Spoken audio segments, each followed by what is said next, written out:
Nature. By Ralph Waldo Emerson. Introduction. Our age is retrospective. It builds the sepulchres of the fathers. It writes biographies, histories, and criticism. The foregoing generations beheld God and nature face to face, we, through their eyes.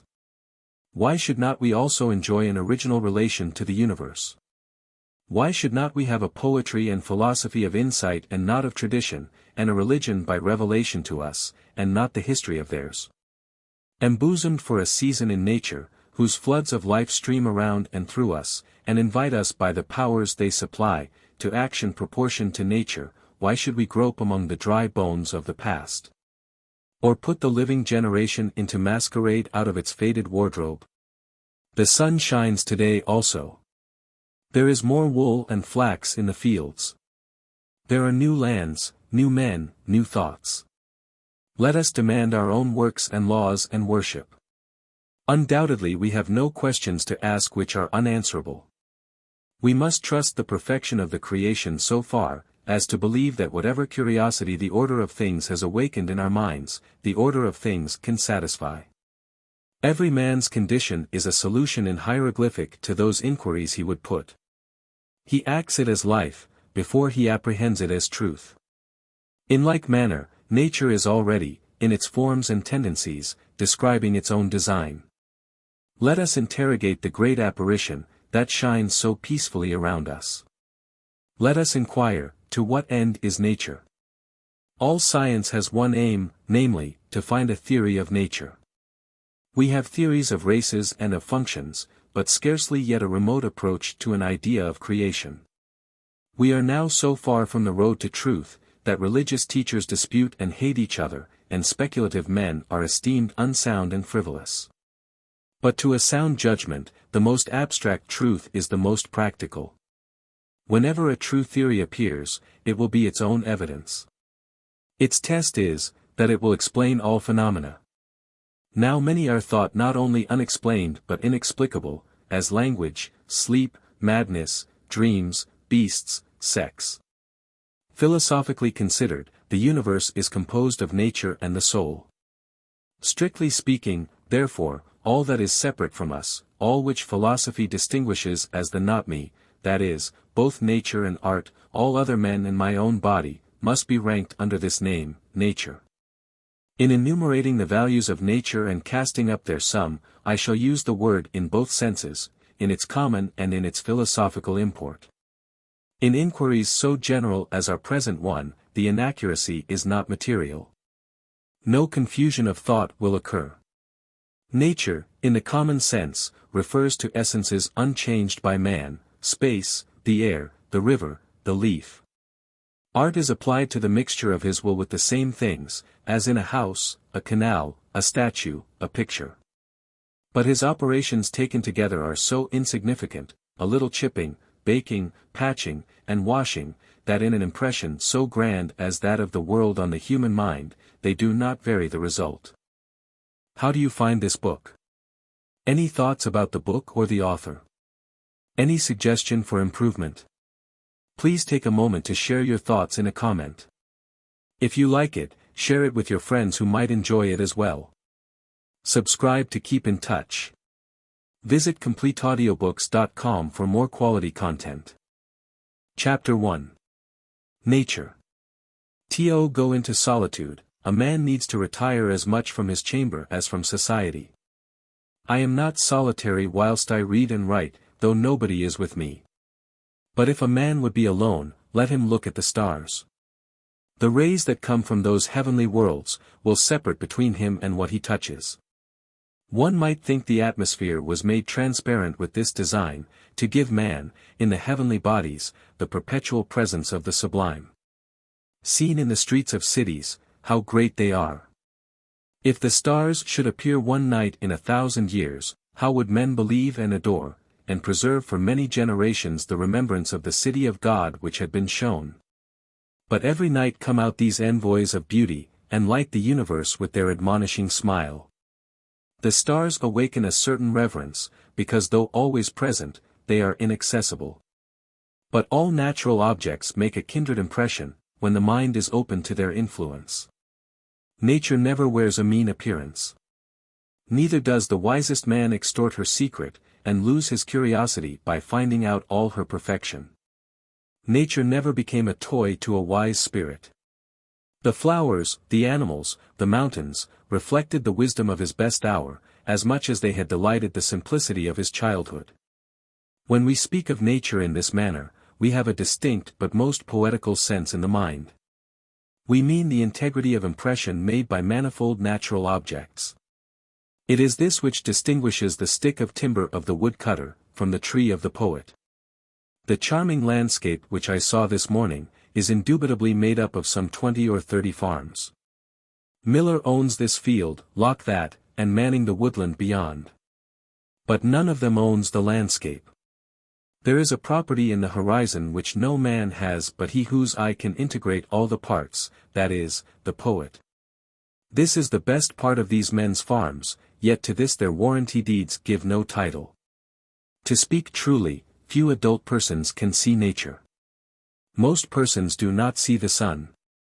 At least they have a very superficial seeing. The sun illuminates only the eye of the man, but shines into the eye and the heart of the child. The lover of nature is he whose inward and outward senses are still truly adjusted to each other.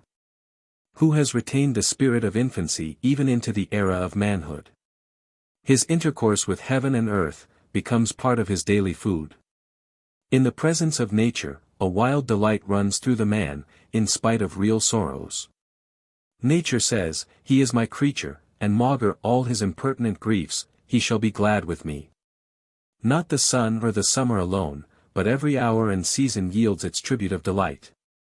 For every hour and change corresponds to and authorizes a different state of the mind, from breathless noon to grimmest midnight. Nature is a setting that fits equally well a comic or a morning piece.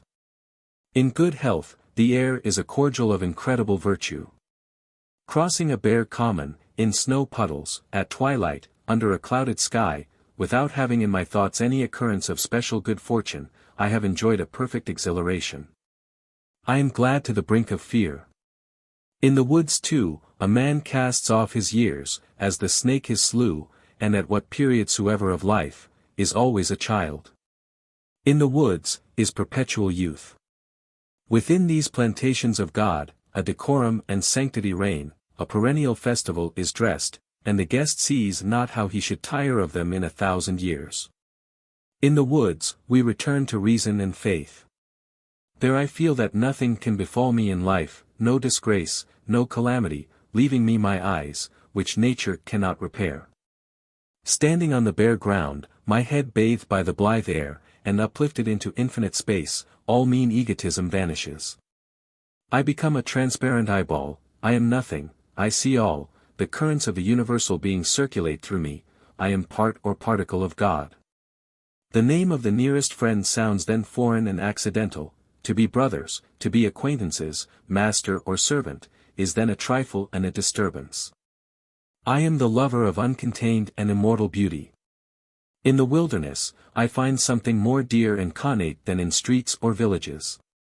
In the tranquil landscape, and especially in the distant line of the horizon, man beholds somewhat as beautiful as his own nature. The greatest delight which the fields and woods minister, is the suggestion of an occult relation between man and the vegetable. I am not alone and unacknowledged. They nod to me, and I to them.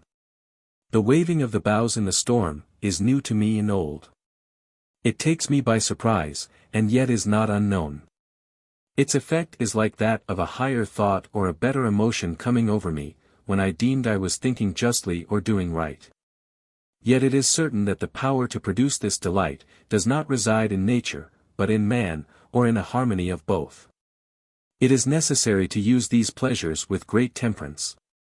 For, nature is not always tricked in holiday attire, but the same scene which yesterday breathed perfume and glittered as for the frolic of the nymphs, is overspread with melancholy today. Nature always wears the colors of the spirit. To a man laboring under calamity, the heat of his own fire hath sadness in it. Then, there is a kind of contempt of the landscape felt by him who has just lost by death a dear friend. The sky is less grand as it shuts down over less worth in the population. Chapter 2. Commodity. Whoever considers the final cause of the world, will discern a multitude of uses that result. They all admit of being thrown into one of the following classes: commodity, beauty, language, and discipline. Under the general name of commodity, I rank all those advantages which our senses owe to nature. This, of course, is a benefit which is temporary and mediate, not ultimate, like its service to the soul.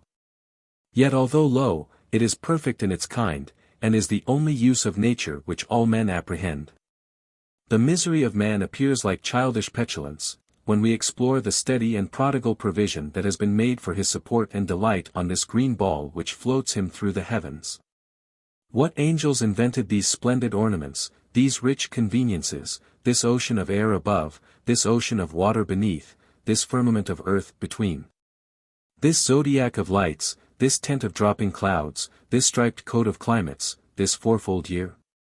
Beasts, fire, water, stones, and corn serve him. The field is at once his floor, his workyard, his playground, his garden, and his bed. More servants wait on man than he'll take notice of. Nature, in its ministry to man, is not only the material, but is also the process and the result. All the parts incessantly work into each other's hands for the profit of man. The wind sows the seed, the sun evaporates the sea, the wind blows the vapor to the field, the ice, on the other side of the planet, condenses rain on this, the rain feeds the plant feeds the animal. And thus the endless circulations of the divine charity nourish man. The useful arts are reproductions or new combinations by the wit of man, of the same natural benefactors. He no longer waits for favoring gales, but by means of steam, he realizes the fable of Aeolus's bag, and carries the 32 winds in the boiler of his boat. To diminish friction, he paves the road with iron bars, and, mounting a coach with a shipload of men, animals, and merchandise behind him, he darts through the country, from town to town, like an eagle or a swallow through the air. By the aggregate of these aids, how is the face of the world changed, from the era of Noah to that of Napoleon? The private poor man hath cities, ships, canals, bridges, built for him. He goes to the post office, and the human race run on his errands, to the bookshop, and the human race read and write of all that happens, for him, to the courthouse, and nations repair his wrongs. He sets his house upon the road, and the human race go forth every morning, and shovel out the snow, and cut a path for him. But there is no need of specifying particulars in this class of uses. The catalogue is endless, and the examples so obvious, that I shall leave them to the reader's reflection, with the general remark, that this mercenary benefit is one which has respect to a farther good. A man is fed, not that he may be fed, but that he may work. Chapter 3. Beauty. A nobler want of man is served by nature, namely, the love of beauty. The ancient Greeks called the world kappa omicron sigma mu omicron, beauty. Such is the constitution of all things, or such the plastic power of the human eye, that the primary forms, as the sky, the mountain, the tree, the animal, give us a delight in and for themselves. A pleasure arising from outline, color, motion, and grouping. This seems partly owing to the eye itself. The eye is the best of artists. By the mutual action of its structure and of the laws of light, perspective is produced, which integrates every mass of objects, of what character soever, into a well-colored and shaded globe. So that where the particular objects are mean and unaffecting, the landscape which they compose, is round and symmetrical. And as the eye is the best composer, so light is the first of painters. There is no object so foul that intense light will not make beautiful. And the stimulus it affords to the sense, and a sort of infinitude which it hath, like space and time, make all matter gay. Even the corpse has its own beauty. But besides this general grace diffused over nature, almost all the individual forms are agreeable to the eye, as is proved by our endless imitations of some of them, as the acorn, the grape, the pine cone, the wheat ear, the egg. The wings and forms of most birds, the lion's claw, the serpent, the butterfly, seashells, flames, clouds, buds, leaves, and the forms of many trees, as the palm. For better consideration, we may distribute the aspects of beauty in a threefold manner. 1. First, the simple perception of natural forms is a delight. The influence of the forms and actions in nature is so needful to man, that, in its lowest functions, it seems to lie on the confines of commodity and beauty. To the body and mind which have been cramped by noxious work or company, nature is medicinal and restores their tone. The tradesman, the attorney comes out of the din and craft of the street, and sees the sky and the woods, and is a man again. In their eternal calm, he finds himself. The health of the eye seems to demand a horizon. We are never tired, so long as we can see far enough. But in other hours, nature satisfies by its loveliness, and without any mixture of corporeal benefit. I see the spectacle of morning from the hilltop over against my house, from daybreak to sunrise, with emotions which an angel might share. The long slender bars of cloud float like fishes in the sea of crimson light. From the earth, as a shore, I look out into that silent sea. I seem to partake its rapid transformations, the active enchantment reaches my dust, and I dilate and conspire with the morning wind. How does nature deify us with a few and cheap elements? Give me health and a day, and I will make the pomp of emperors ridiculous. The dawn is my Assyria, the sunset and moonrise my Paphos, and unimaginable realms of fairy. Broad noon shall be my England of the senses and the understanding, the night shall be my Germany of mystic philosophy and dreams. Not less excellent, except for our less susceptibility in the afternoon, was the charm, last evening, of a January sunset. The western clouds divided and subdivided themselves into pink flakes modulated with tints of unspeakable softness. And the air had so much life and sweetness, that it was a pain to come within doors. What was it that nature would say? Was there no meaning in the live repose of the valley behind the mill, and which Homer or Shakespeare could not reform for me in words? The leafless trees become spires of flame in the sunset, with the blue east for their background, and the stars of the dead calices of flowers, and every withered stem and stubble rimed with frost, contribute something to the mute music. The inhabitants of cities suppose that the country landscape is pleasant only half the year. I please myself with the graces of the winter scenery, and believe that we are as much touched by it as by the genial influences of summer. To the attentive eye, each moment of the year has its own beauty, and in the same field, it beholds, every hour, a picture which was never seen before, and which shall never be seen again. The heavens change every moment, and reflect their glory or gloom on the plains beneath. The state of the crop in the surrounding farms alters the expression of the earth from week to week. The succession of native plants in the pastures and roadsides, which makes the silent clock by which time tells the summer hours, will make even the divisions of the day sensible to a keen observer. The tribes of birds and insects, like the plants punctual to their time, follow each other, and the year has room for all. By watercourses, the variety is greater. In July, the blue pontidiria or pickerel weed blooms in large beds in the shallow parts of our pleasant river, and swarms with yellow butterflies in continual motion. Art cannot rival this pomp of purple and gold. Indeed, the river is a perpetual gala, and boasts each month a new ornament. But this beauty of nature which is seen and felt as beauty, is the least part. The shows of day, the dewy morning, the rainbow, mountains, orchards in blossom, stars, moonlight, shadows in still water, and the like, if too eagerly hunted, become shows merely, and mock us with their unreality. Go out of the house to see the moon, and tea is mere tinsel, it will not please as when its light shines upon your necessary journey. The beauty that shimmers in the yellow afternoons of October, whoever could clutch it? Go forth to find it, and it is gone. Tea is only a mirage as you look from the windows of diligence. 2. The presence of a higher, namely, of the spiritual element is essential to its perfection. The high and divine beauty which can be loved without effeminacy, is that which is found in combination with the human will. Beauty is the mark God sets upon virtue. Every natural action is graceful. Every heroic act is also decent, and causes the place and the bystanders to shine. We are taught by great actions that the universe is the property of every individual in it. Every rational creature has all nature for his dowry and estate. It is his, if he will. He may divest himself of it, he may creep into a corner, and abdicate his kingdom, as most men do, but he is entitled to the world by his constitution. In proportion to the energy of his thought and will, he takes up the world into himself.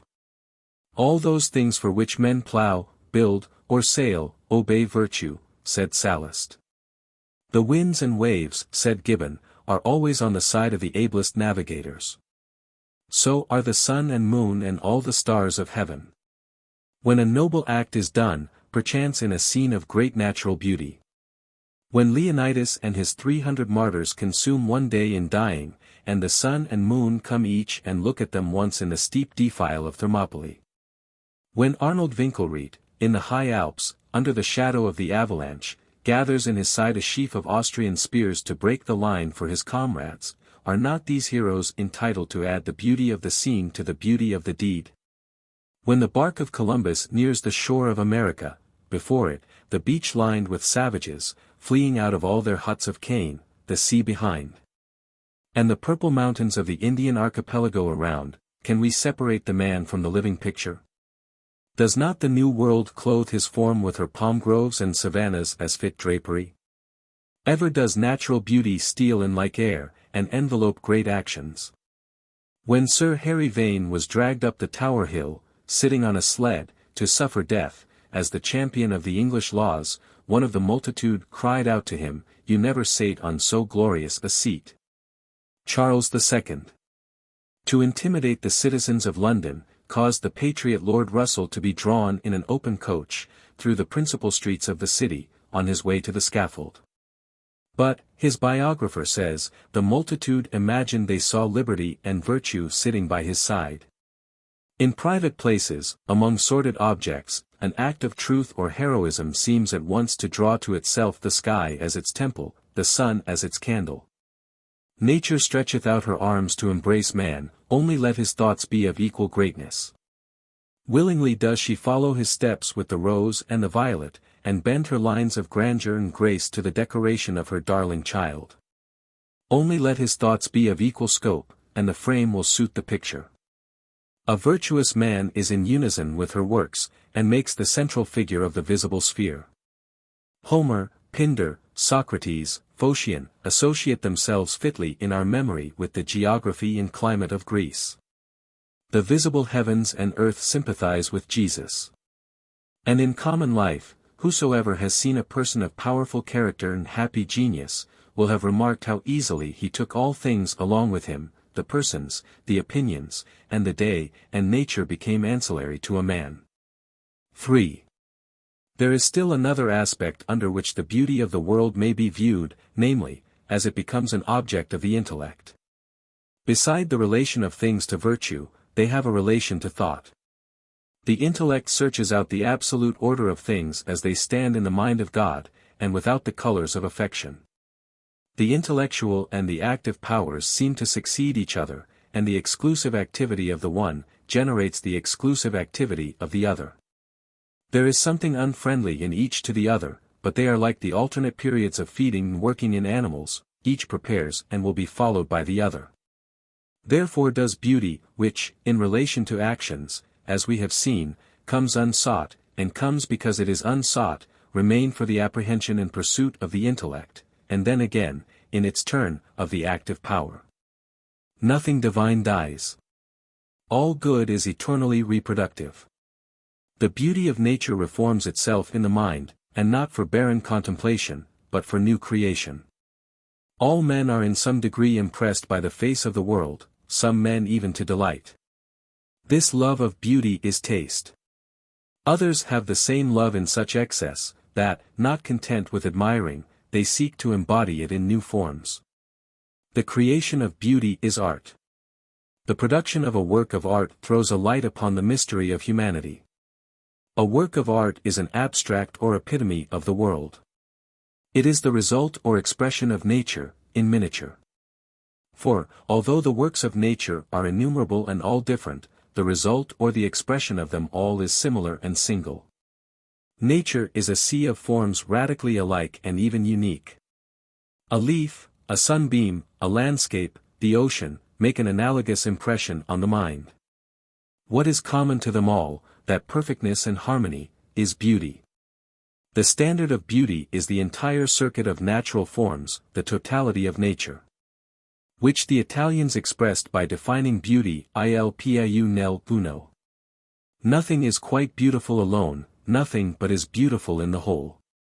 A single object is only so far beautiful as it suggests this universal grace. The poet, the painter, the sculptor, the musician, the architect, seek each to concentrate this radiance of the world on one point, and each in his several work to satisfy the love of beauty which stimulates him to produce. Thus is art, a nature passed through the alembic of man. Thus in art, does nature work through the will of a man filled with the beauty of her first works. The world thus exists to the soul to satisfy the desire of beauty. This element I call an ultimate end. No reason can be asked or given why the soul seeks beauty. Beauty, in its largest and profoundest sense, is one expression for the universe. God is the all-fair. Truth, and goodness, and beauty, are but different faces of the same all.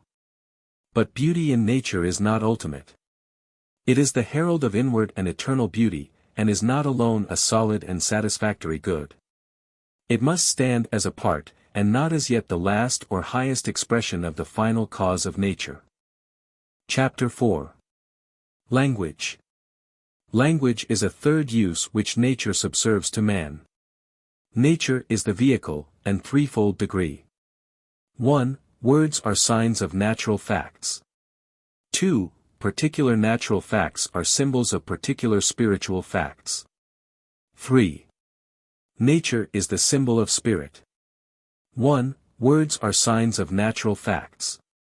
The use of natural history is to give us aid in supernatural history, the use of the outer creation, to give us language for the beings and changes of the inward creation. Every word which is used to express a moral or intellectual fact, if traced to its root, is found to be borrowed from some material appearance. Right means straight, wrong means twisted. Spirit primarily means wind. Transgression, the crossing of a line; supercilious, the raising of the eyebrow. We say the heart to express emotion, the head to denote thought. And thought and emotion are words borrowed from sensible things, and now appropriated to spiritual nature. Most of the process by which this transformation is made, is hidden from us in the remote time when language was framed. But the same tendency may be daily observed in children.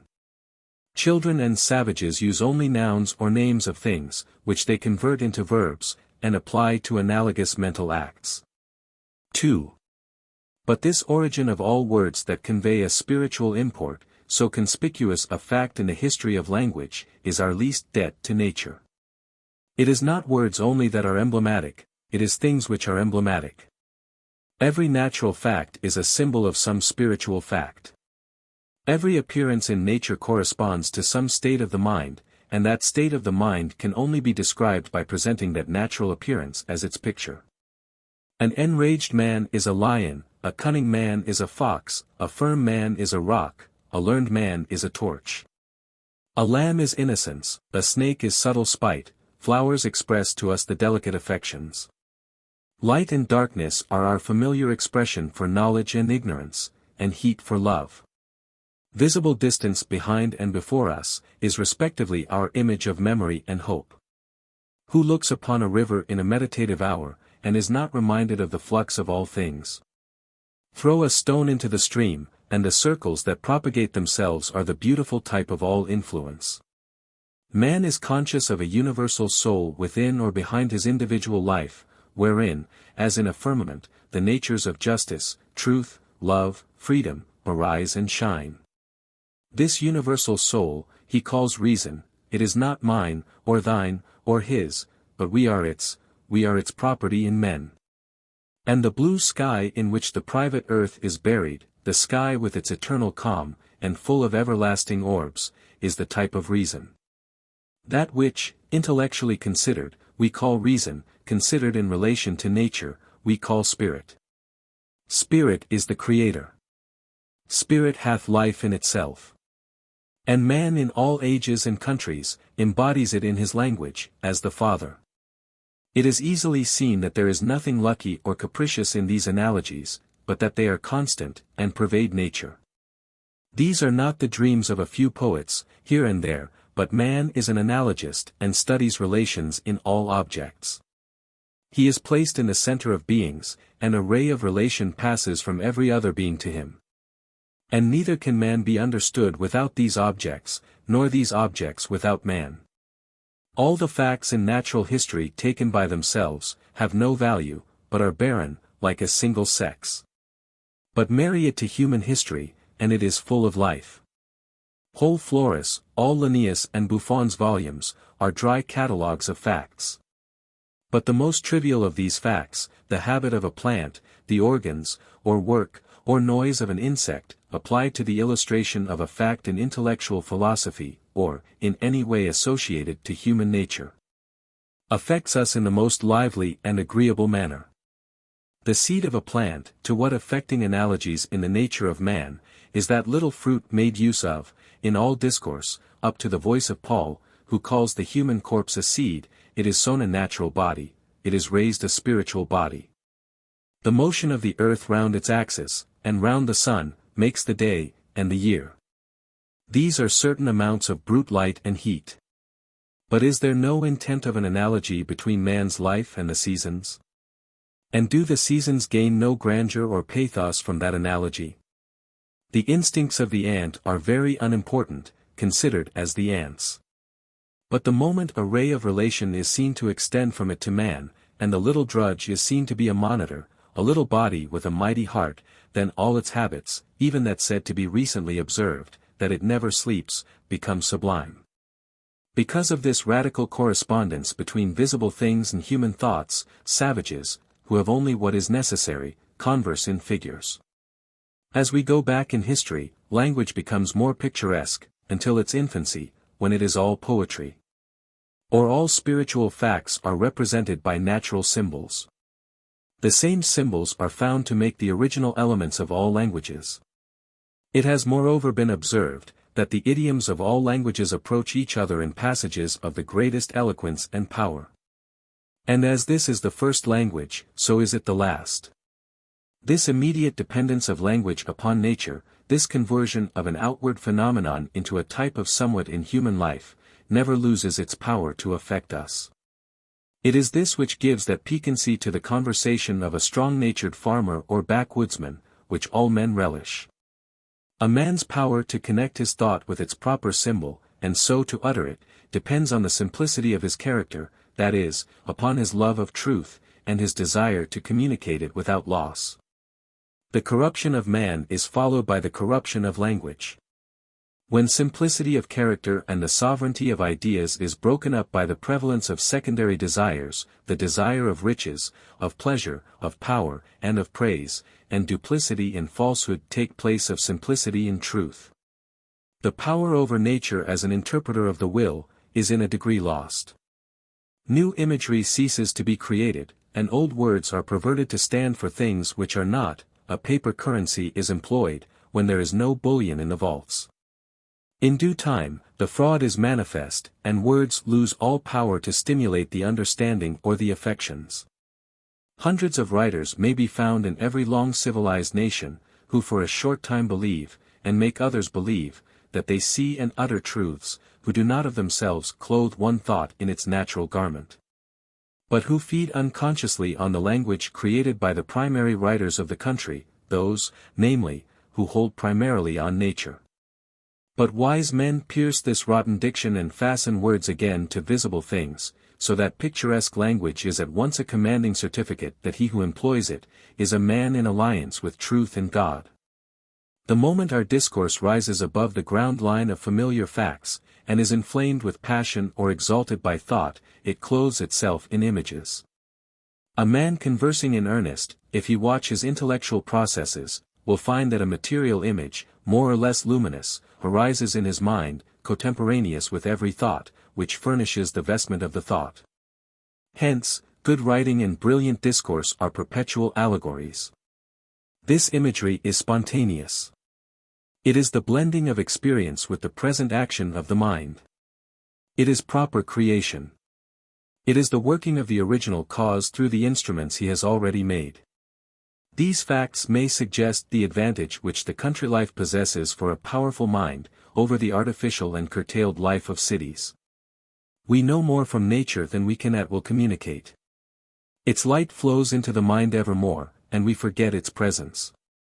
The poet, the orator, bred in the woods, whose senses have been nourished by their fair and appeasing changes, year after year, without design and without heed, shall not lose their lesson altogether, in the roar of cities or the broil of politics.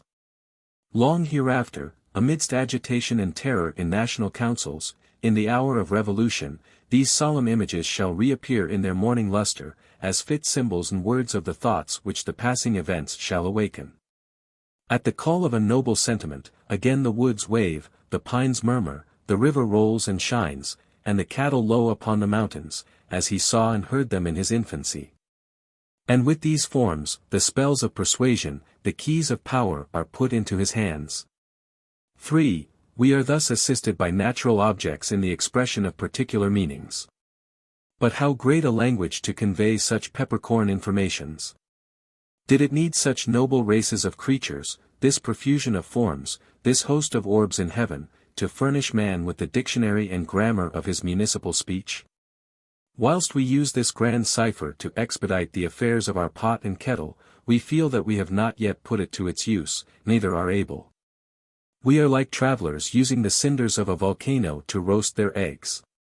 Whilst we see that it always stands ready to clothe what we would say, we cannot avoid the question, whether the characters are not significant of themselves.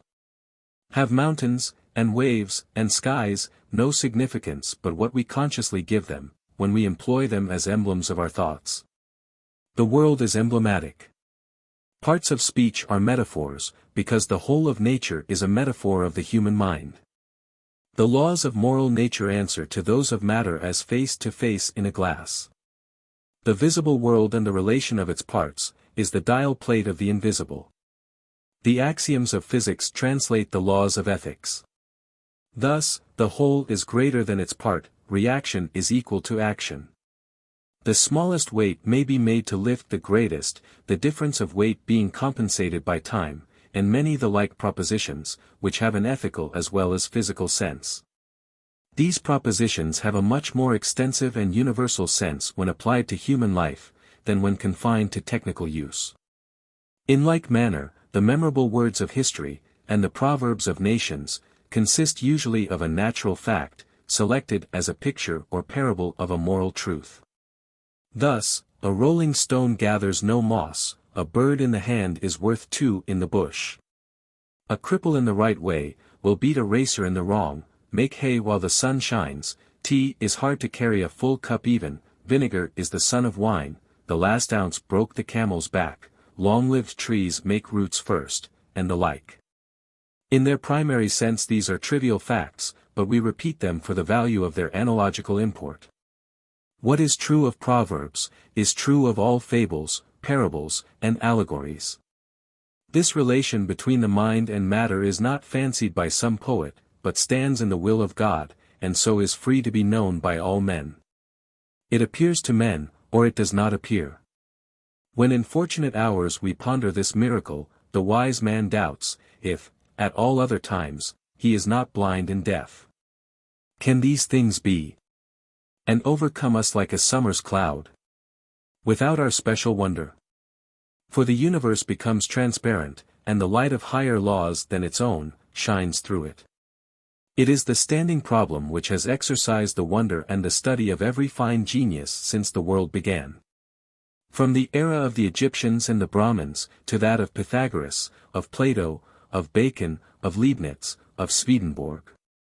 There sits the Sphinx at the roadside, and from age to age, as each prophet comes by, he tries his fortune at reading her riddle. There seems to be a necessity in spirit to manifest itself in material forms.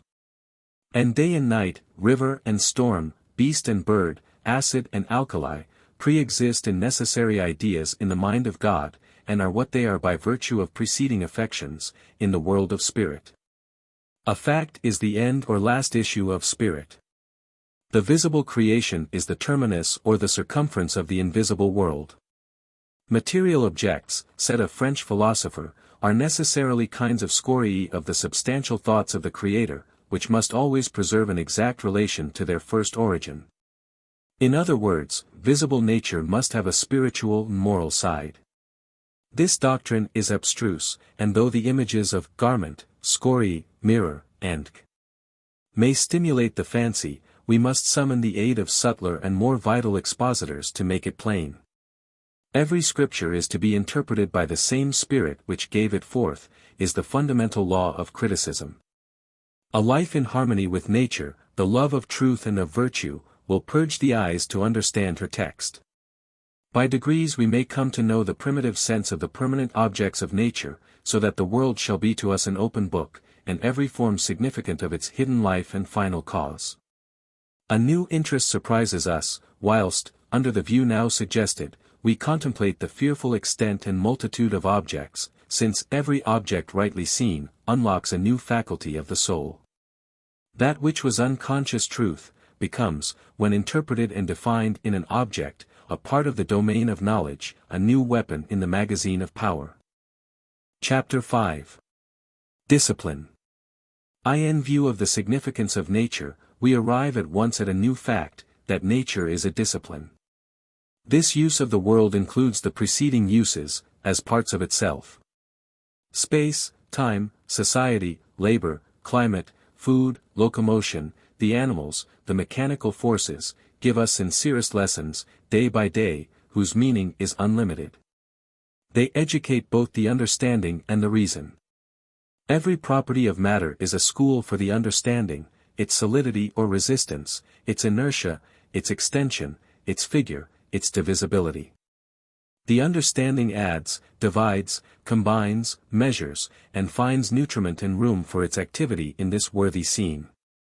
Meantime, reason transfers all these lessons into its own world of thought, by perceiving the analogy that marries matter and mind. 1. Nature is a discipline of the understanding in intellectual truths.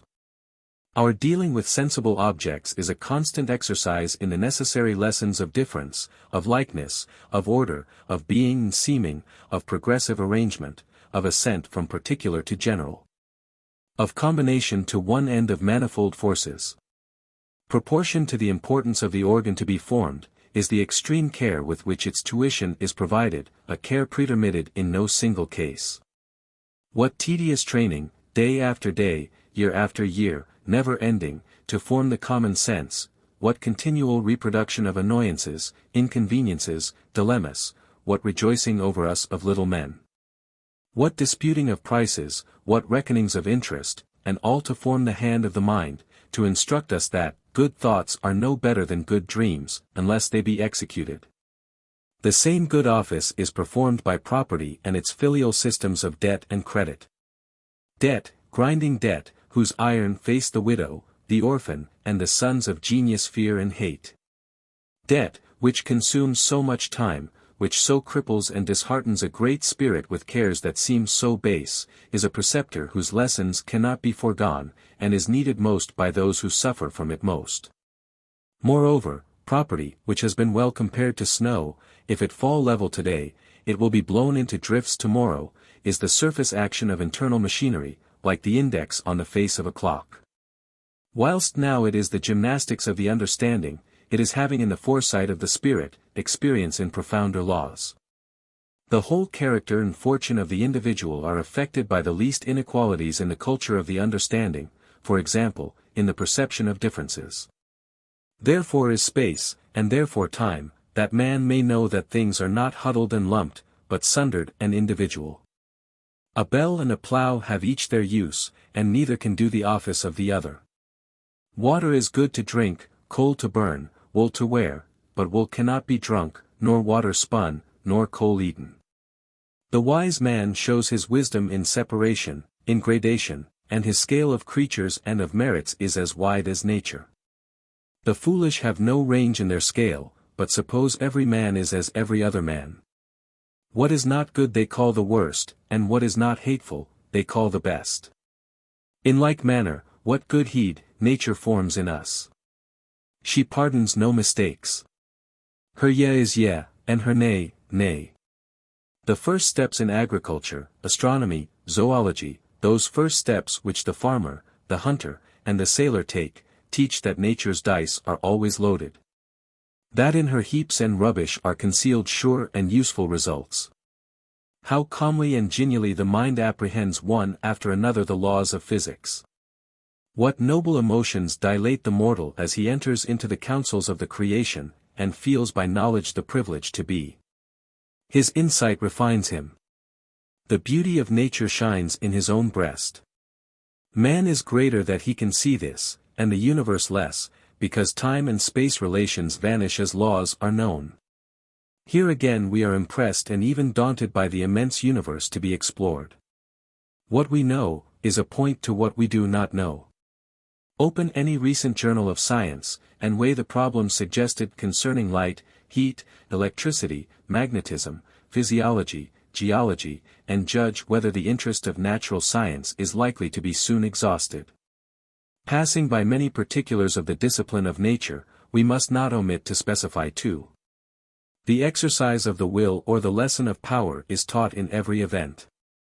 From the child's successive possession of his several senses up to the hour when he saith, "Thy will be done." He is learning the secret, that he can reduce under his will, not only particular events, but great classes, nay the whole series of events, and so conform all facts to his character. Nature is thoroughly mediate. It is made to serve. It receives the dominion of man as meekly as the ass on which the Saviour rode. It offers all its kingdoms to man as the raw material which he may mold into what is useful. Man is never weary of working it up. He forges the subtle and delicate air into wise and melodious words, and gives them wing as angels of persuasion and command. One after another, his victorious thought comes up with and reduces all things, until the world becomes, at last, only a realized will, the double of the man. 2. Sensible objects conform to the premonitions of reason and reflect the conscience. All things are moral, and in their boundless changes have an unceasing reference to spiritual nature. Therefore is nature glorious with form, color, and motion, that every globe in the remotest heaven, every chemical change from the rudest crystal up to the laws of life, every change of vegetation from the first principle of growth in the eye of a leaf, to the tropical forest and antediluvian coal mine, every animal function from the sponge up to Hercules, shall hint or thunder to man the laws of right and wrong, and echo the 10 Commandments. Therefore is nature ever the ally of religion, lends all her pomp and riches to the religious sentiment. Prophet and priest, David, Isaiah, Jesus, have drawn deeply from this source. This ethical character so penetrates the bone and marrow of nature, as to seem the end for which it was made.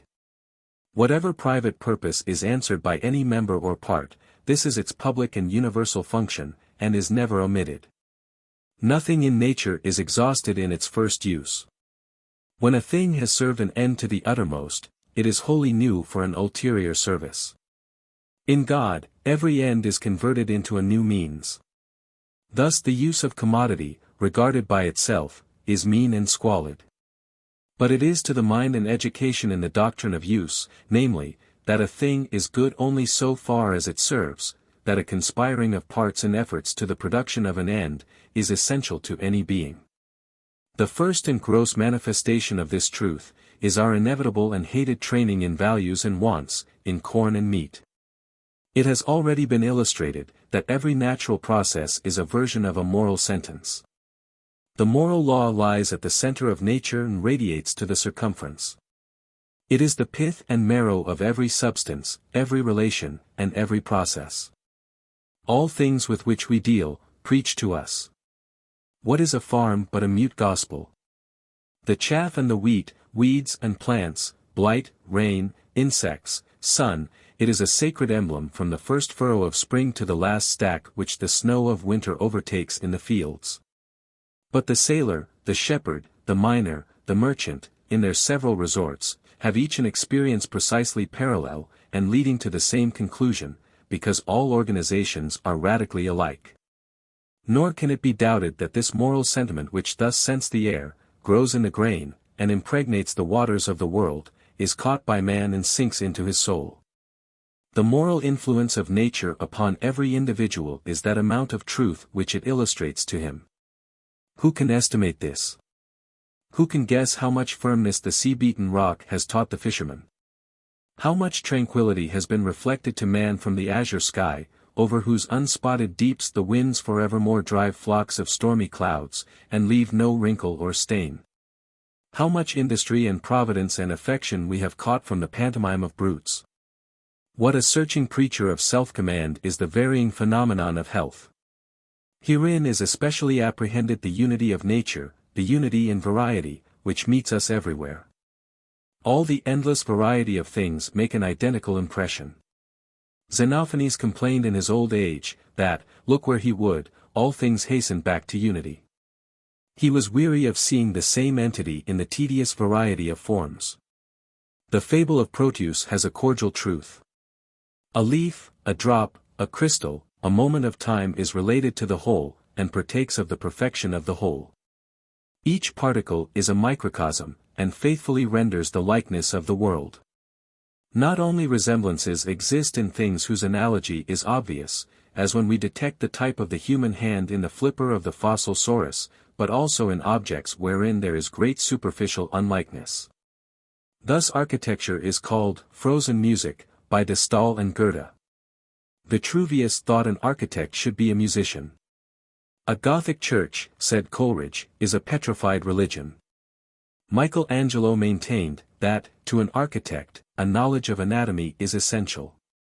In Haydn's oratorios, the notes present to the imagination not only motions, as, of the snake, the stag, and the elephant, but colors also, as the green grass.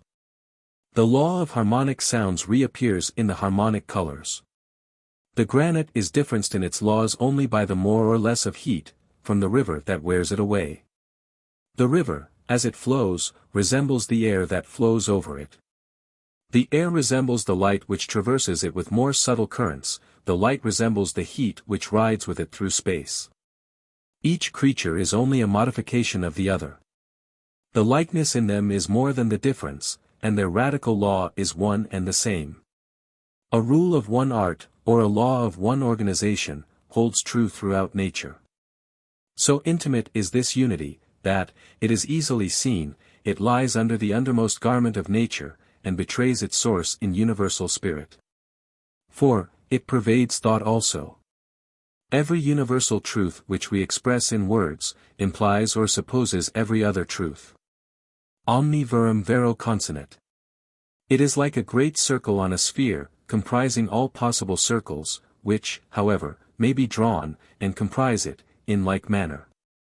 Every such truth is the absolute ends seen from one side.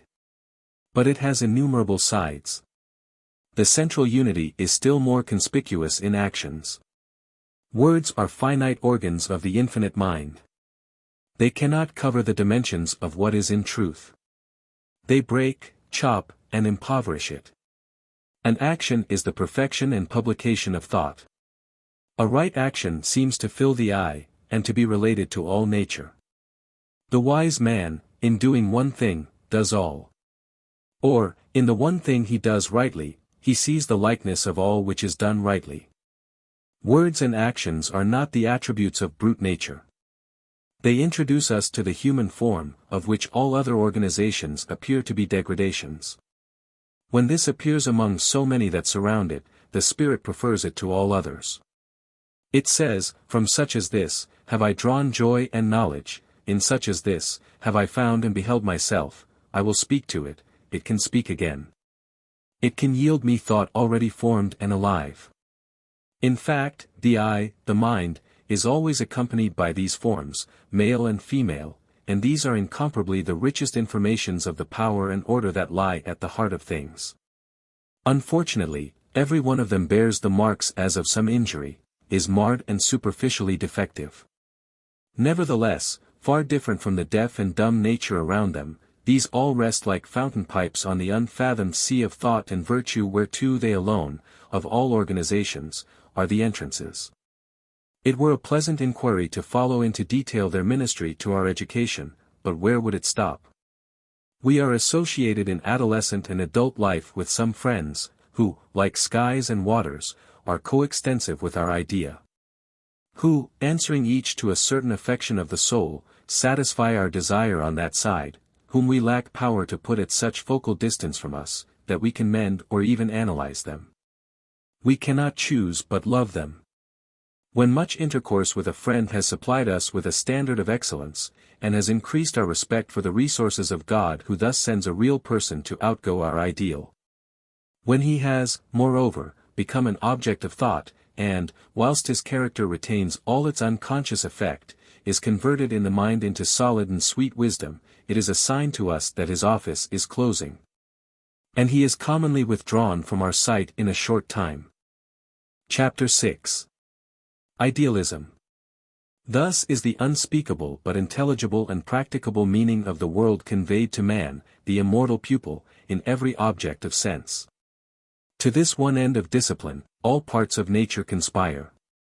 A noble doubt perpetually suggests itself, whether this end be not the final cause of the universe, and whether nature outwardly exists. It is a sufficient account of that appearance we call the world, that God will teach a human mind, and so makes it the receiver of a certain number of congruent sensations, which we call sun and moon, man and woman, house and trade. In my utter impotence to test the authenticity of the report of my senses, to know whether the impressions they make on me correspond with outlying objects, what difference does it make, whether Orion is up there in heaven? Or some god paints the image in the firmament of the soul? The relations of parts and the end of the whole remaining the same, what is the difference, whether land and sea interact, and worlds revolve and intermingle without number or end, deep yawning under deep, and galaxy balancing galaxy? Throughout absolute space, or, whether, without relations of time and space, the same appearances are inscribed in the constant faith of man. Whether nature enjoy a substantial existence without, or is only in the apocalypse of the mind, it is alike useful and alike venerable to me. Be it what it may, it is ideal to me, so long as I cannot try the accuracy of my senses. The frivolous make themselves merry with the ideal theory, if its consequences were burlesque, as if it affected the stability of nature. It surely does not. God never jests with us, and will not compromise the end of nature, by permitting any inconsequence in its procession. Any distrust of the permanence of laws, would paralyze the faculties of man. Their permanence is sacredly respected, and his faith therein is perfect. The wheels and springs of man are all set to the hypothesis of the permanence of nature. We are not built like a ship to be tossed, but like a house to stand. It is a natural consequence of this structure, that, so long as the active powers predominate over the reflective, we resist with indignation any hint that nature is more short-lived or mutable than spirit. The broker, the wheelwright, the carpenter, the tollman, are much displeased at the intimation. But whilst we acquiesce entirely in the permanence of natural laws, the question of the absolute existence of nature still remains open. It is the uniform effect of culture on the human mind, not to shake our faith in the stability of particular phenomena, as of heat, water, azote, but to lead us to regard nature as a phenomenon, not a substance. To attribute necessary existence to spirit, to esteem nature as an accident and an effect. To the senses and the unrenewed understanding, belongs a sort of instinctive belief in the absolute existence of nature. In their view, man and nature are indissolubly joined. Things are ultimates, and they never look beyond their sphere. The presence of reason mars this faith. The first effort of thought tends to relax this despotism of the senses, which binds us to nature as if we were a part of it, and shows us nature aloof, and, as it were, afloat. Until this higher agency intervened, the animal eye sees, with wonderful accuracy, sharp outlines and colored surfaces.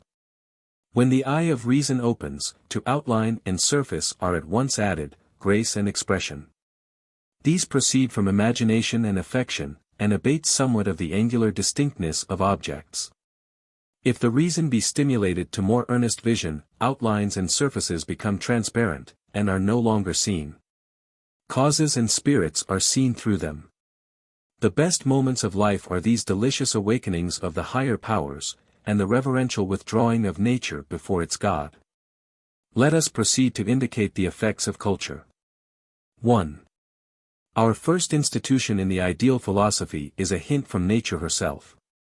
Nature is made to conspire with spirit to emancipate us. Certain mechanical changes, a small alteration in our local position apprises us of a dualism.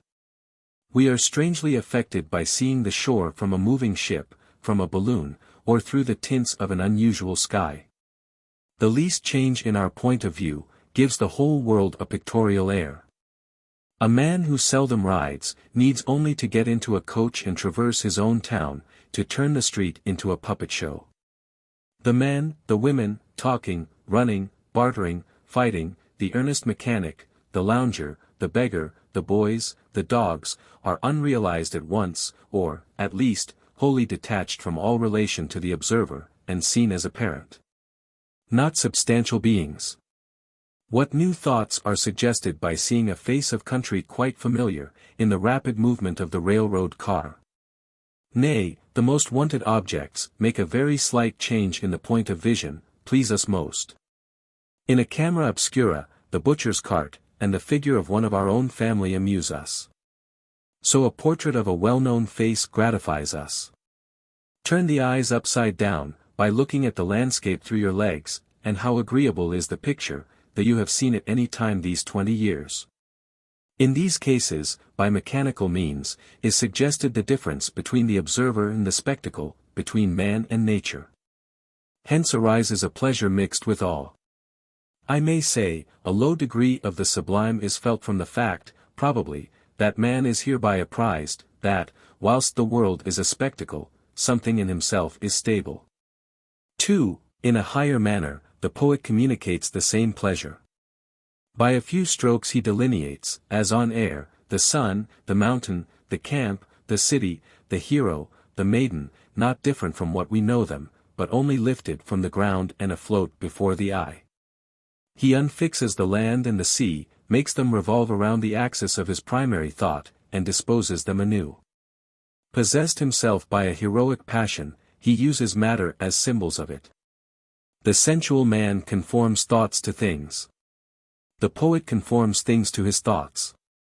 The one esteems nature as rooted and fast, the other, as fluid, and impresses his being thereon.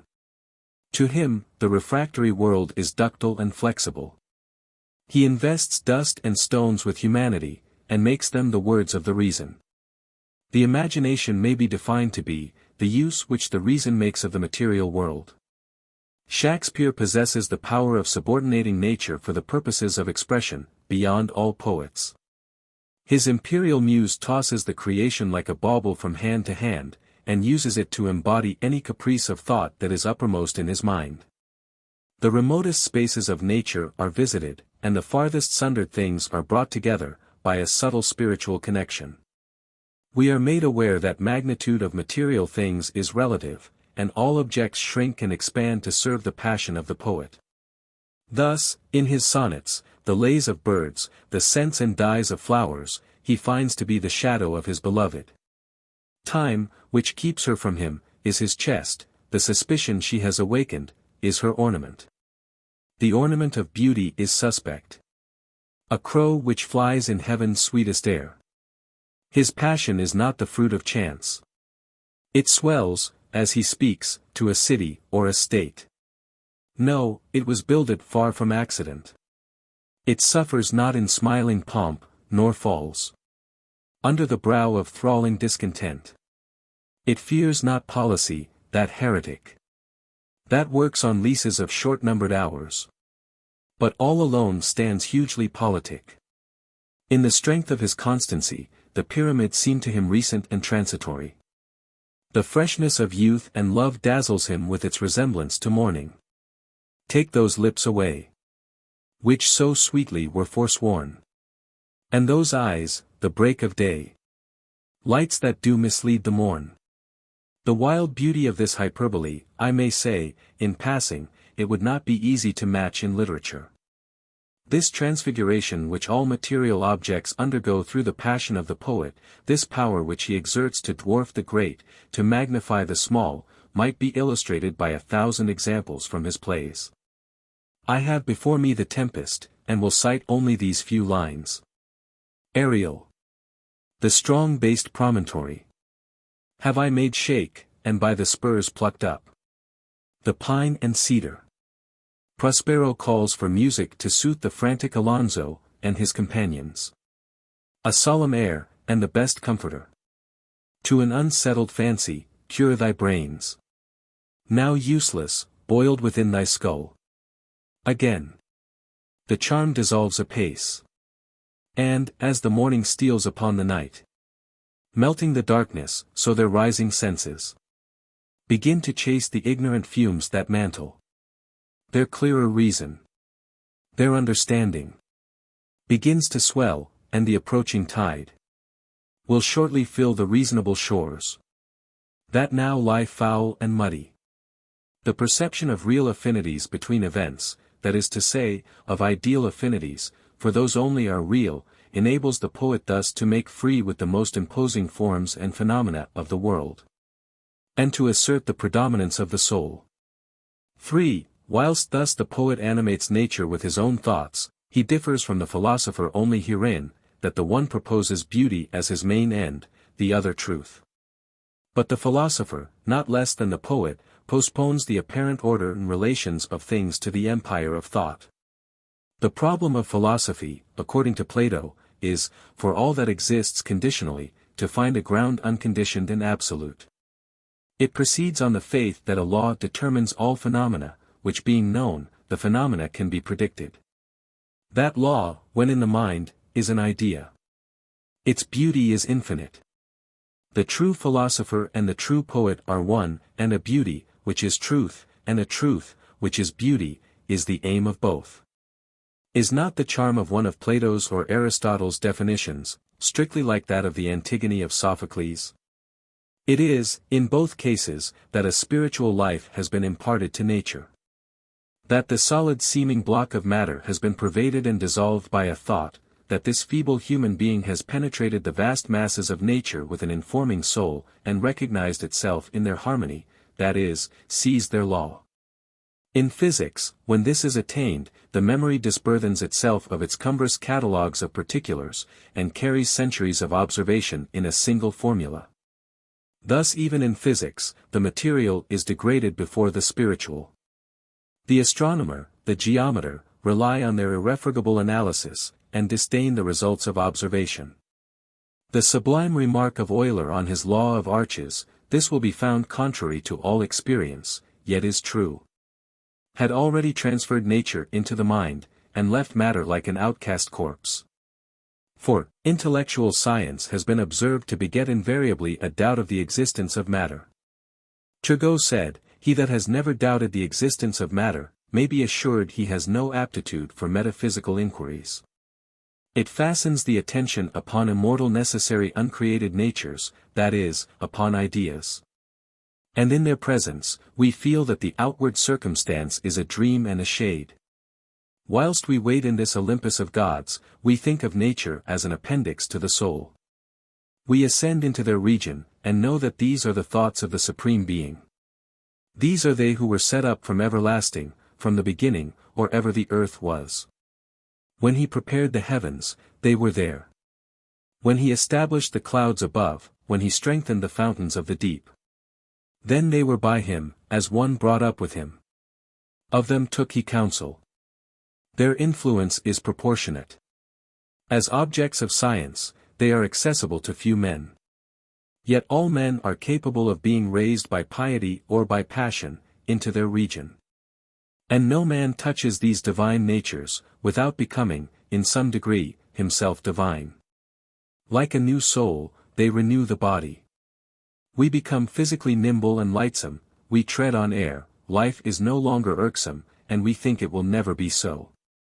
No man fears age or misfortune or death, in their serene company, for he is transported out of the district of change. Whilst we behold unveiled the nature of justice and truth, we learn the difference between the absolute and the conditional or relative. We apprehend the absolute. As it were, for the first time, we exist. We become immortal, for we learn that time and space are relations of matter, that, with a perception of truth, or a virtuous will, they have no affinity. 5. Finally, religion and ethics, which may be fitly called, the practice of ideas, or the introduction of ideas into life, have an analogous effect with all lower culture, in degrading nature and suggesting its dependence on spirit. Ethics and religion differ herein, that the one is the system of human duties commencing from man, the other from God. Religion includes the personality of God, ethics does not. They are one to our present design. They both put nature underfoot. The first and last lesson of religion is, the things that are seen, are temporal, the things that are unseen, are eternal. It puts an affront upon nature.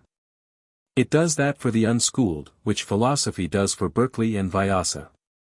The uniform language that may be heard in the churches of the most ignorant sects is, contemn the unsubstantial shows of the world, they are vanities, dreams, shadows, unrealities, seek the realities of religion. The devotee flouts nature. Some theosophists have arrived at a certain hostility and indignation towards matter, as the Manichaean and Plotinus. They distrusted in themselves any looking back to these fleshpots of Egypt.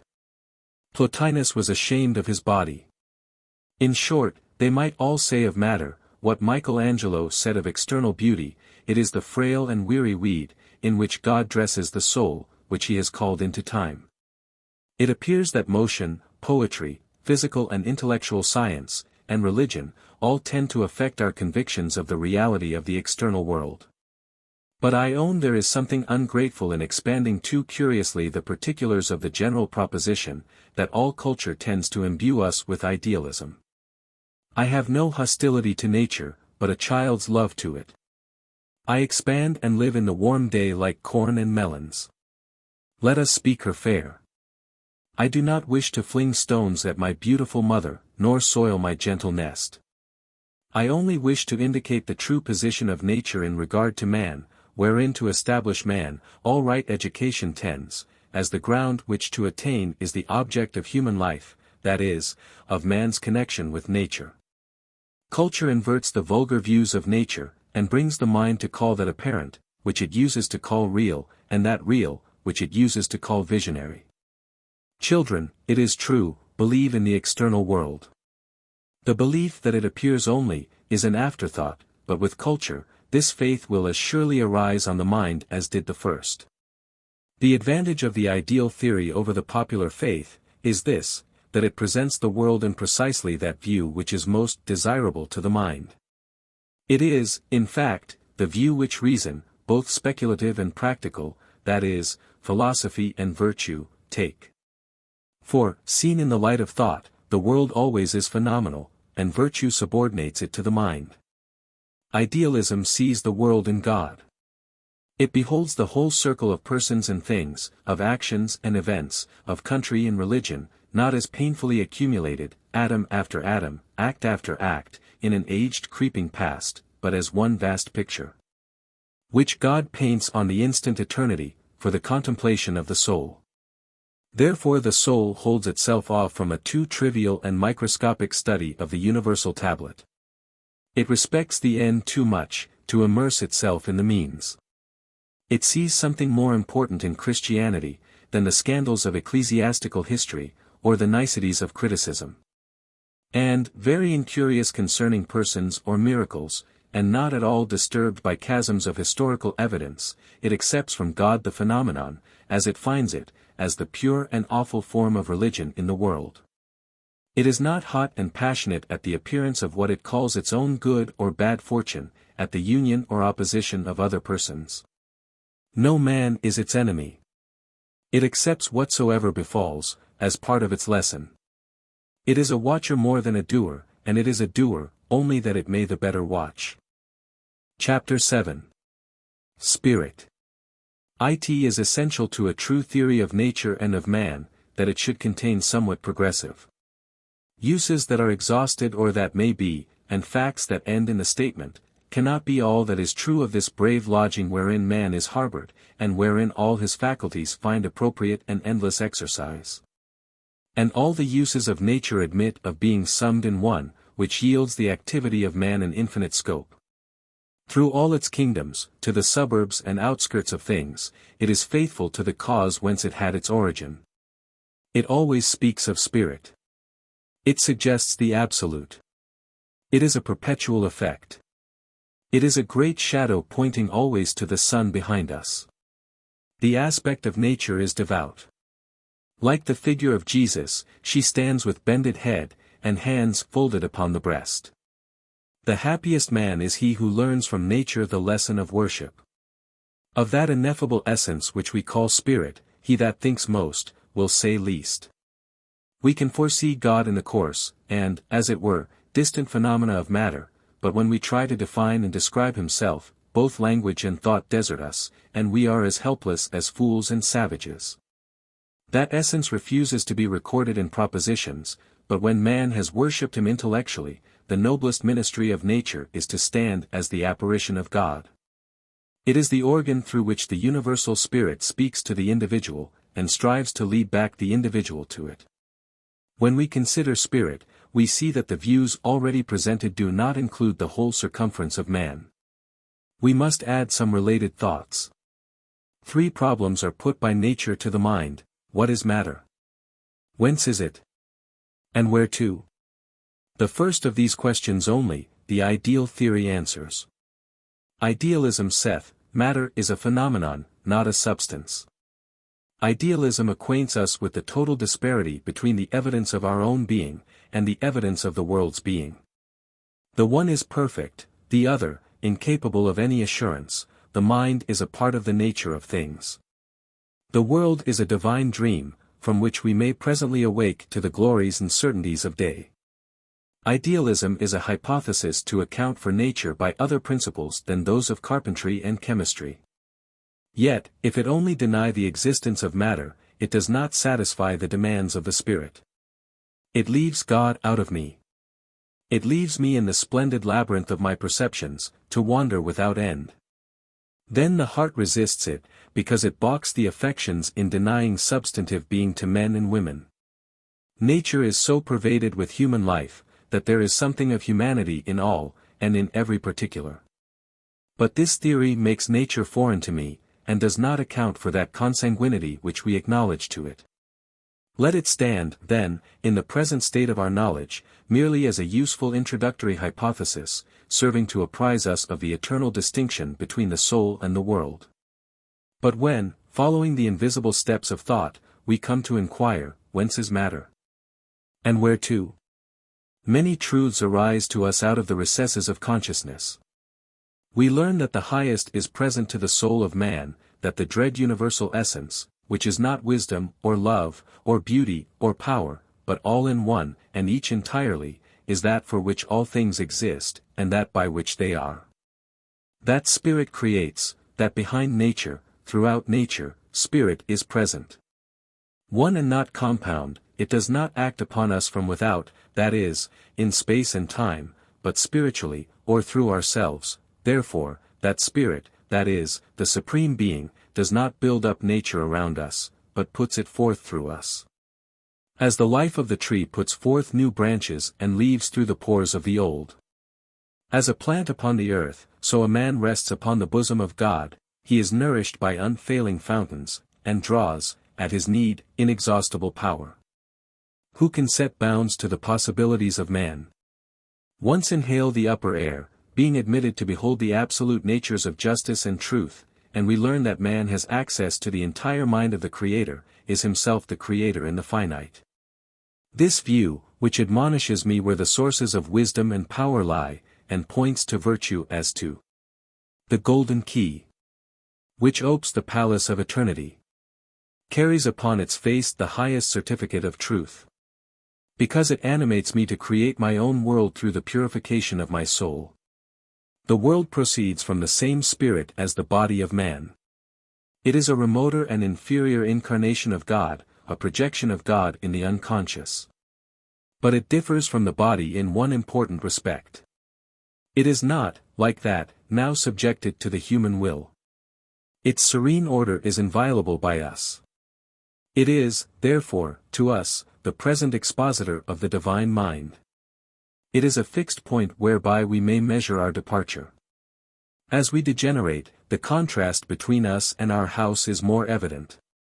We are as much strangers in nature, as we are aliens from God. We do not understand the notes of birds. The fox and the deer run away from us, the bear and tiger rend us. We do not know the uses of more than a few plants, as corn and the apple, the potato and the vine. Is not the landscape, every glimpse of which hath a grandeur, a face of him? Yet this may show us what discord is between man and nature, for you cannot freely admire a noble landscape, if laborers are digging in the field hard by. The poet finds something ridiculous in his delight, until he is out of the sight of men. Chapter 8. Prospects. In inquiries respecting the laws of the world and the frame of things, the highest reason is always the truest. That which seems faintly possible, it is so refined, is often faint and dim because it is deepest seated in the mind among the eternal verities. Empirical science is apt to cloud the sight, and, by the very knowledge of functions and processes, to bereave the student of the manly contemplation of the whole. The savant becomes unpoetic. But the best-read naturalist who lends an entire and devout attention to truth, will see that there remains much to learn of his relation to the world. And that it is not to be learned by any addition or subtraction or other comparison of known quantities, but is arrived at by untaught sallies of the spirit, by a continual self-recovery, and by entire humility. He will perceive that there are far more excellent qualities in the student than preciseness and infallibility.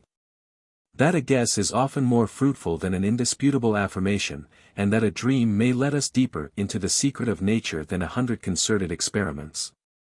For, the problems to be solved are precisely those which the physiologist and the naturalist omit to state. It is not so pertinent to man to know all the individuals of the animal kingdom, as it is to know whence and whereto is this tyrannizing unity in his constitution, which evermore separates and classifies things, endeavoring to reduce the most diverse to one form. When I behold a rich landscape, it is less to my purpose to recite correctly the order and superposition of the strata, than to know why all thought of multitude is lost in a tranquil sense of unity. I cannot greatly honor minuteness in details, so long as there is no hint to explain the relation between things and thoughts. No ray upon the metaphysics of conchology, of botany, of the arts, to show the relation of the forms of flowers, shells, animals, architecture, to the mind, and build science upon ideas. In a cabinet of natural history, we become sensible of a certain occult recognition and sympathy in regard to the most unwieldy and eccentric forms of beast, fish, and insect. The American who has been confined, in his own country, to the sight of buildings designed after foreign models, is surprised on entering York Minster or St. Peter's at Rome, by the feeling that these structures are imitations also, faint copies of an invisible archetype. Nor has science sufficient humanity, so long as the naturalist overlooks that wonderful congruity which subsists between man and the world, of which he is lord, not because he is the most subtle inhabitant, but because he is its head and heart, and finds something of himself in every great and small thing, in every mountain stratum, in every new law of color, fact of astronomy, or atmospheric influence which observation or analysis lay open. A perception of this mystery inspires the muse of George Herbert, the beautiful psalmist of the 17th century. The following lines are part of his little poem on man. Man is all symmetry, full of proportions, one limb to another, and to all the world besides. Each part may call the farthest, brother. For head with foot hath private amity, and both with moons and tides. Nothing hath got so far, but man hath caught and kept it as his prey. His eyes dismount the highest star. He is in little all the sphere. Herbs gladly cure our flesh, because that they find their acquaintance there. For us, the winds do blow. The earth doth rest, heaven move, and fountains flow. Nothing we see, but means our good. As our delight, or as our treasure. The whole is either our cupboard of food, or cabinet of pleasure. The stars have us to bed. Night draws the curtain, which the sun withdraws.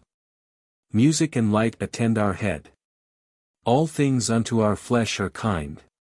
In their descent and being, to our mind. In their ascent and cause. More servants wait on man than he'll take notice of. In every path he treads down that which doth befriend him. When sickness makes him pale and wan. O mighty love! Man is one world, and hath another to attend him. The perception of this class of truths makes the attraction which draws men to science, but the end is lost sight of in attention to the means. In view of this half-sight of science, we accept the sentence of Plato, that poetry comes nearer to vital truth than history.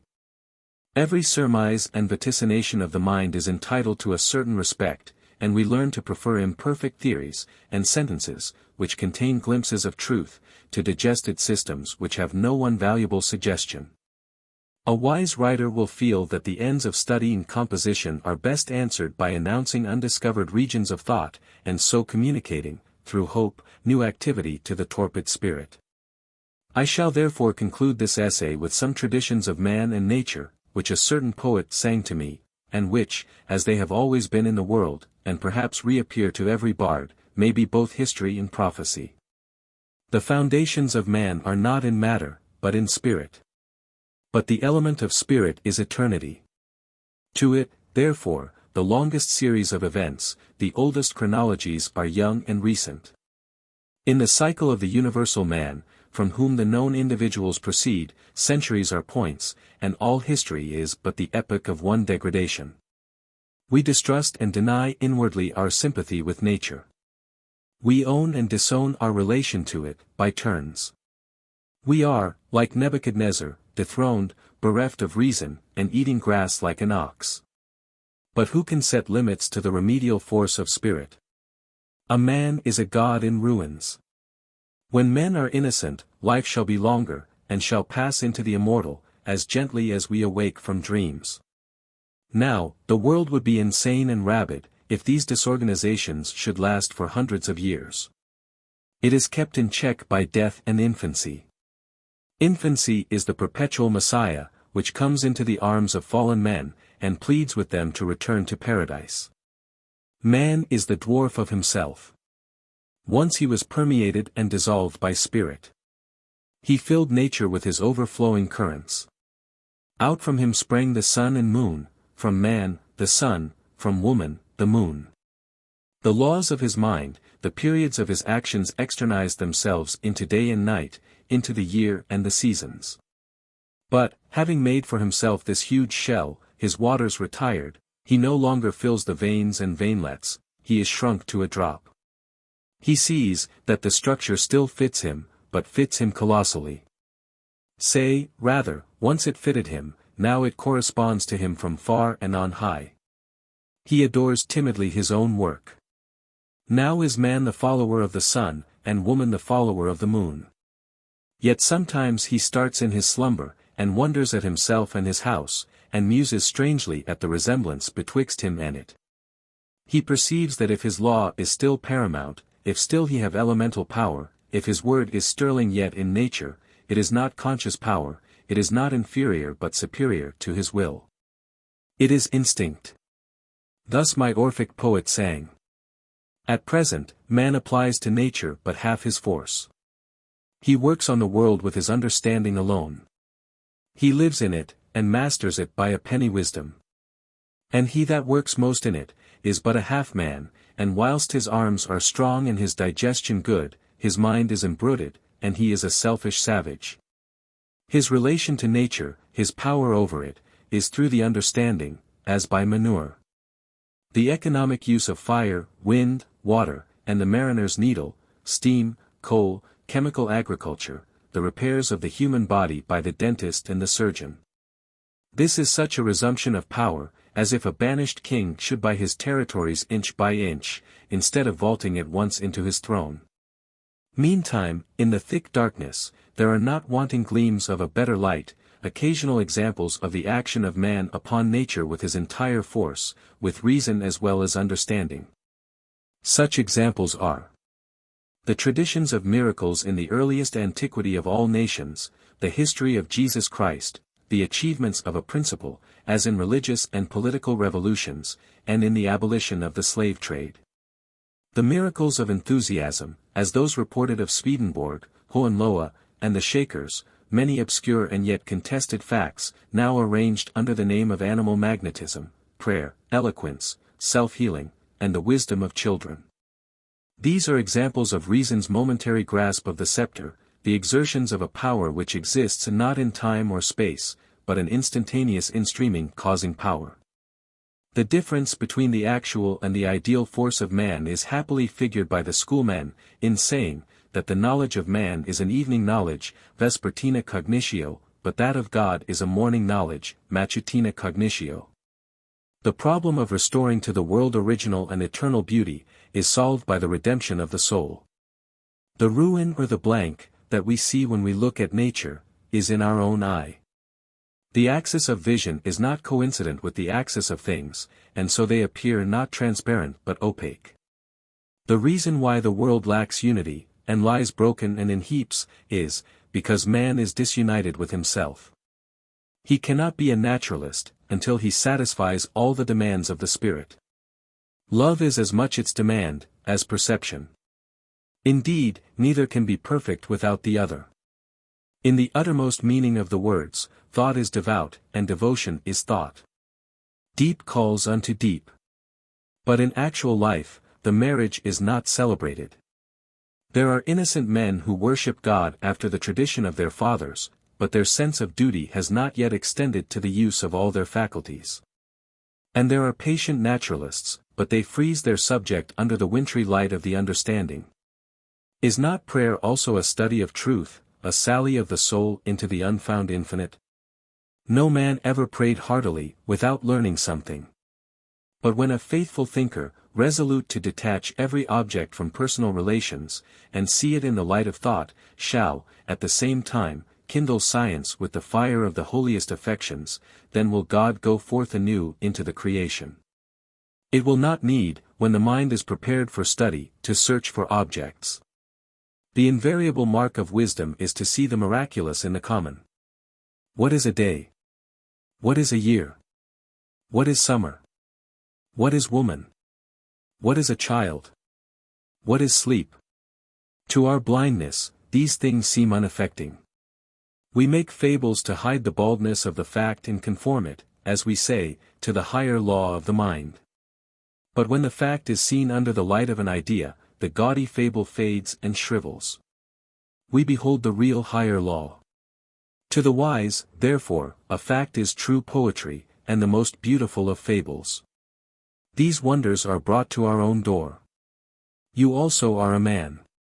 Man and woman, and their social life, poverty, labor, sleep, fear, fortune, are known to you. Learn that none of these things is superficial, but that each phenomenon has its roots in the faculties and affections of the mind. Whilst the abstract question occupies your intellect, nature brings it in the concrete to be solved by your hands. It were a wise inquiry for the closet, to compare, point by point, especially at remarkable crises in life, our daily history, with the rise and progress of ideas in the mind. So shall we come to look at the world with new eyes. It shall answer the endless inquiry of the intellect, what is truth? And of the affections, what is good? By yielding itself passive to the educated will. Then shall come to pass what my poet said, nature is not fixed but fluid. Spirit alters, molds, makes it. The immobility or bruteness of nature, is the absence of spirit. To pure spirit, it is fluid, it is volatile, it is obedient. Every spirit builds itself a house, and beyond its house a world. And beyond its world, a heaven. Know then, that the world exists for you. For you is the phenomenon perfect. What we are, that only can we see. All that Adam had, all that Caesar could, you have and can do. Adam called his house, heaven and earth. Caesar called his house, Rome. You perhaps call yours, a cobbler's trade, 100 acres of plowed land, or a scholar's garret. Yet line for line and point for point, your dominion is as great as theirs, though without fine names. Build, therefore, your own world. As fast as you conform your life to the pure idea in your mind, that will unfold its great proportions. A correspondent revolution in things will attend the influx of the Spirit. So fast will disagreeable appearances, swine, spiders, snakes, pests, madhouses, prisons, enemies, vanish, they are temporary and shall be no more seen. The sordor and filths of nature, the sun shall dry up, and the wind exhale. As when the summer comes from the south. The snowbanks melt, and the face of the earth becomes green before it, so shall the advancing Spirit create its ornaments along its path, and carry with it the beauty it visits, and the song which enchants it. It shall draw beautiful faces, warm hearts, wise discourse, and heroic acts, around its way, until evil is no more seen. The kingdom of man over nature, which cometh not with observation, a dominion such as now is beyond his dream of God, he shall enter without more wonder than the blind man feels who is gradually restored to perfect sight.